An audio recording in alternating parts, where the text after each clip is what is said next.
Your journey to being a medical billing business owner will be different from anybody else's. You want to know why? Because it is your journey. So don't let anybody tell you that it needs to be this way or that way.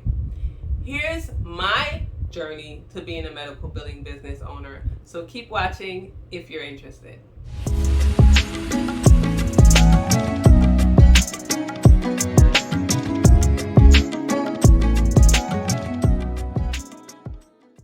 Thank you for joining me today if you are returning, and hi, I am Tamika. If you are new, I'm a certified professional biller and a certified professional practice manager.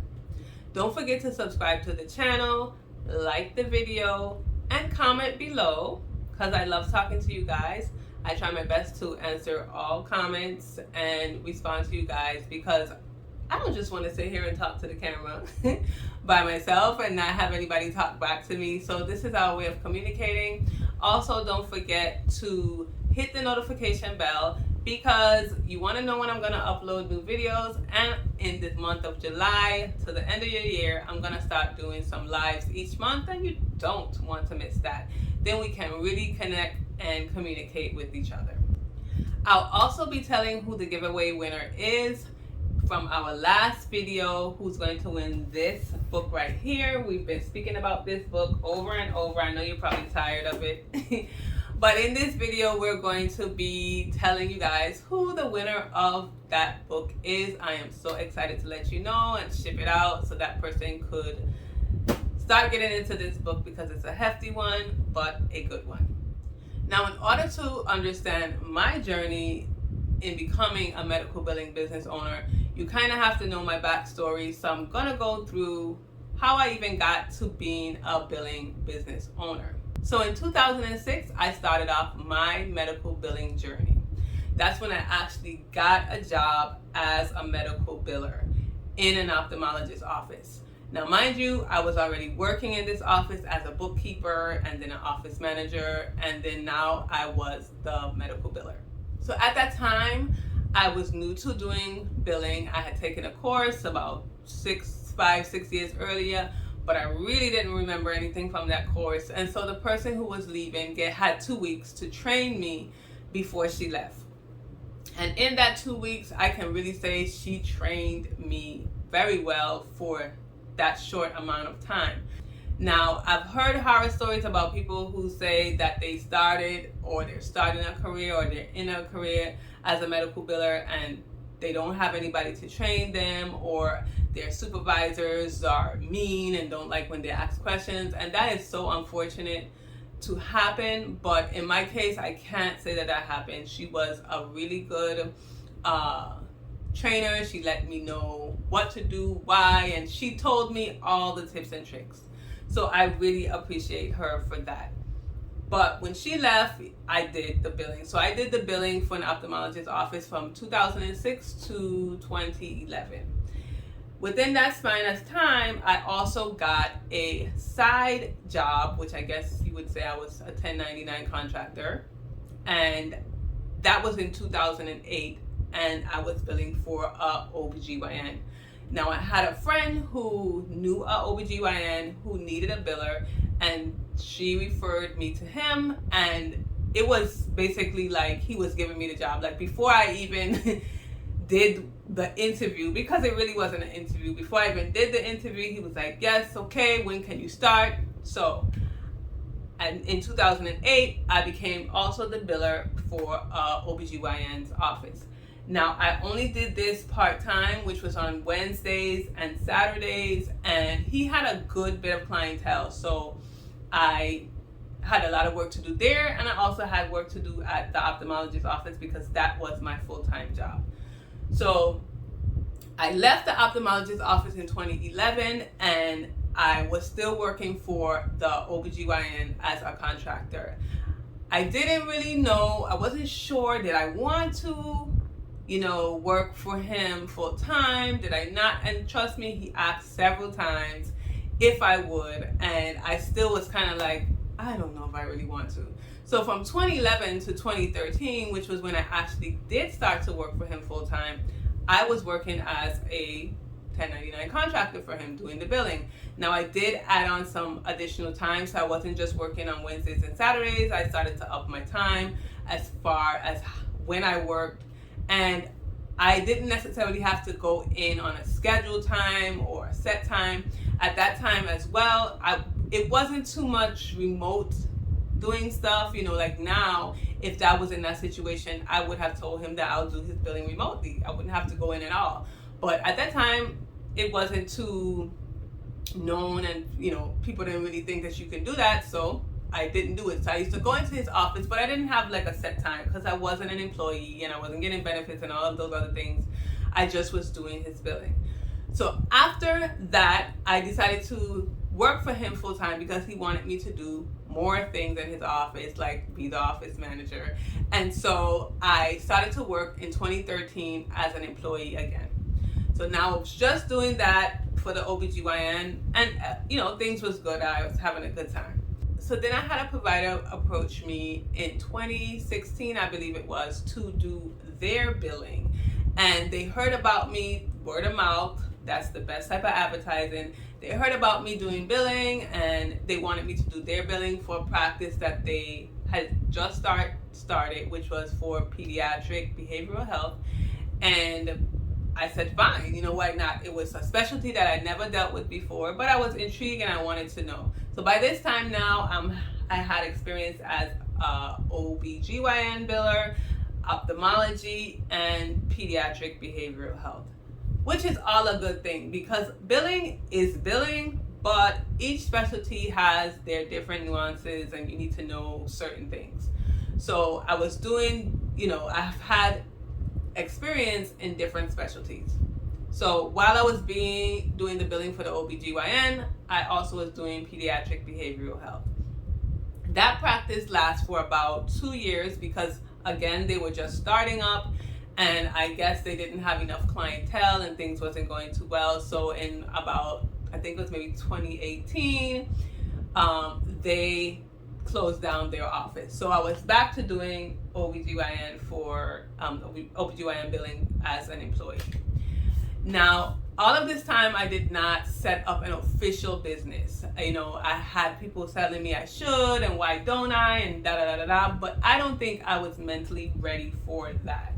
And so it just didn't happen. Although I was kind of doing it as a 1099 worker, but it wasn't fully into it. Then the later part of 2018, I got another OBGYN who came to me and asked me to do their billing. And again, through word of mouth, they heard about me and they wanted me to do their billing. Now, this one was a provider who, he has been in OBGYN for years, I think 30 plus years, and he was kind of slowing down, so he wasn't doing as much things, but he still had a big clientele because in my area, we don't have that many doctors in certain specialties, and so he had a big clientele, but he was trying to kind of slow down, and he needed me to do his billing, which I did. And so I was doing the OBGYN full time, and then I was doing it as a contractor. In 2019, I said to myself, I'm gonna open my business. What is stopping me? And what was stopping me? It was fear. So fear of me not knowing what to do, fear of, where do I start first? I know about fear because there's things that still make me a little fearful in my business, but instead of letting it hold me back, I just push through it. I kind of, try to figure out why I'm afraid, what's going on, and I try and push through that. So if you're in the space right now where you're maybe thinking about opening a business and you're not sure and you're fearful, and it is I don't want to say it's normal but it's something that a lot of people have and that they do, but you shouldn't let it hold you back. You need to think it through, walk yourself through it, and try and figure it out, because fear will keep you stuck in a spot that you can't seem to move from, that you're paralyzed, and you don't want to be like that. So please, please, please don't let fear stop you from starting. You can start slowly, you start at your own pace, but don't let it stop you completely where you don't do anything. So in 2019, I started my business. I actually got my license and my trade name and set up my LLC and all of those things.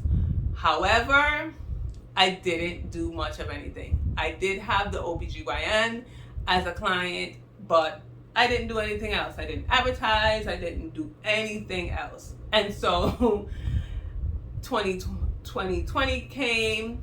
He still was my client, and I still didn't do anything. We all know what happened in 2020 with the pandemic, and so it started to make me think more about stuff. It started to make me realize that anything could happen, that you need to have different streams of income, that remote billing was more of a thing and you can probably get more people. Like, a lot of things were going on in my brain, and so I decided that I'm going to advertise and push and try and get more clients. So in 2021, that's exactly what I did. I got 2 more clients. One was a general surgeon and the other was a pain medicine doctor. So now I have 3 clients in my billing business, and I have the one doctor that I work for as an OBGYN full-time. And so I was good. I didn't need any more. I didn't need any less. I was good. Some people ask me, because I've gotten this question in comments here and even other places, like, so why you just didn't do your billing business only? And that was a possibility. That's something that I could have done, but I personally wasn't ready for that. Also, my W-2 job, it wasn't like I hated it. One of the things I started to notice, or a pattern that I started to notice about people, especially when they just up and quit their job or whatever, they're usually unhappy with their full-time jobs. So they're deciding they want to do something that they love, that they want to do, and so they quit. I don't have a problem. I didn't have a problem with my full-time job. I was doing what I wanted to do. I was doing what I love.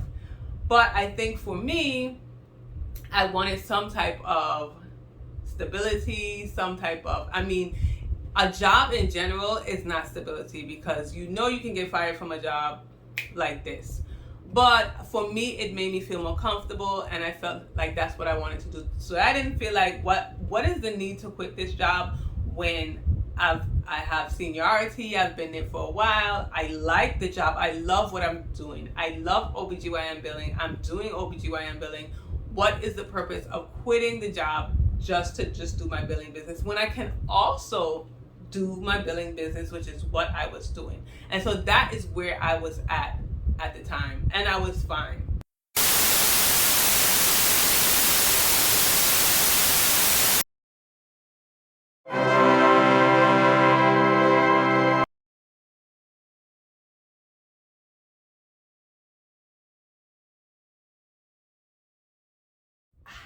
However, as time went on, in 2022, the general surgeon, he initially did not have an office, and so he was doing a lot of surgeries in the hospital and in the clinics and stuff, but he didn't have an office. He did eventually get an office. I think it was in September of 2022, and so he decided to take his billing in-house, and that was fine. He took the billing in-house, and you're gonna have some providers who do that. They may think that they can save. They may have a person in-house doing more than one position, so they feel like they're saving that way. And so you can do that, and that's what he did. So then that left me with the pain medicine doctor and the OBGYN doctor. And again, I was pretty fine and okay. I was still making enough income, and everything was great. At the end of December of 2022, the provider that I work for full-time passed away. And I think that is where that bell in my head really, really clicked off. It was, or not clicked off, but clicked. Because things were changing so much, and it just kind of really like put me on edge. And I was saying to myself, I need to really figure out what I want to do and how I want to do it, and just kind of have a plan. Now remember, plans don't always work out the way you want them to, but just kind of having a direction that you want to go in can help you out. So I decided that I need to start really pushing my medical billing business and trying to get some more clientele and see. So but let me say this. But before I did that, I really wanted to structure my billing business the way it needed to be.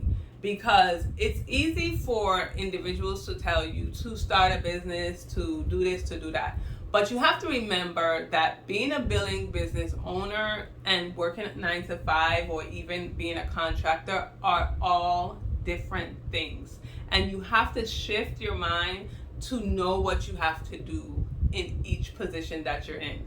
Now, I'm going to do a video about that because there are a lot of similarities in that, but there are a lot of differences as well.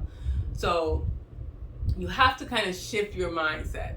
So I decided that I need to have some structure in my business, more structure. I had to start thinking about hiring people and where do I want to take this business in the long run.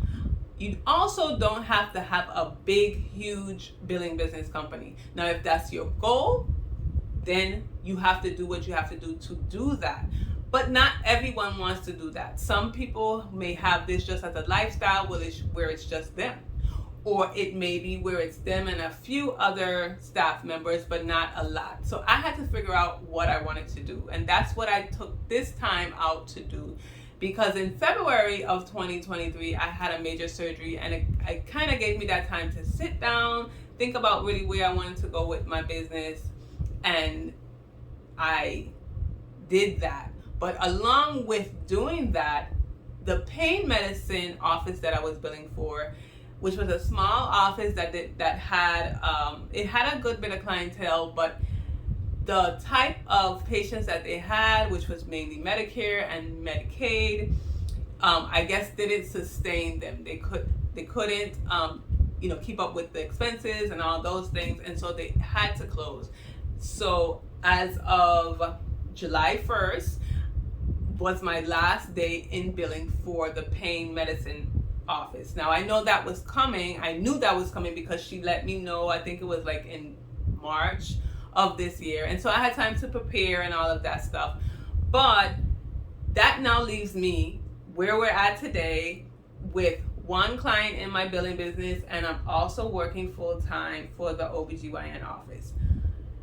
I'm currently in transition because, right now I'm looking for clients. I'm also adding on services because throughout this whole time, I also do credentialing. So not only revenue cycle services I provide for the healthcare providers, I also do credentialing for the Virgin Island providers, and I do consulting for the doctors, for doctors' offices, which also falls in the realm of me being a practice manager. So I have to know the practice management side, I have to know the revenue cycle, I have to know billing, and they all kind of combine with each other. So I also do consulting as well. So those are the added or additional services that I added on. But all of this took some time for me to figure out and try to transition to.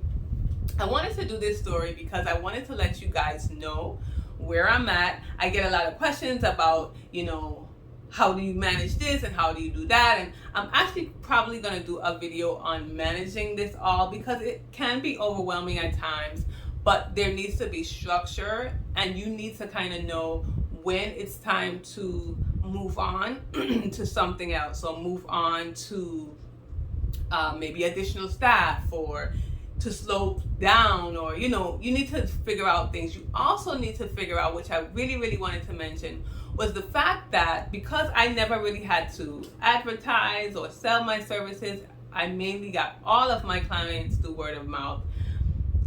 I didn't continue to look for clients. When I had clients, I just had them and I was okay with that. And I didn't continue to advertise and look for more clients. But there needs to be a balance with that. When you will know how much clients you want or how much you can handle, but you kind of have to do a little bit of advertising here and there, kind of keep your face out there and going, because you never know when a provider will take back their billing or their office might close, because small providers are being bought by the hospitals and bigger facilities, and so that may be a reason as well. So you just have to keep advertising your services so that you can make sure that you always have clients in place. Be sure to check out the first storytime video, which was about it being all about the money for me in medical billing. If you haven't watched that already, I'm sure you will enjoy it. See you in the next video.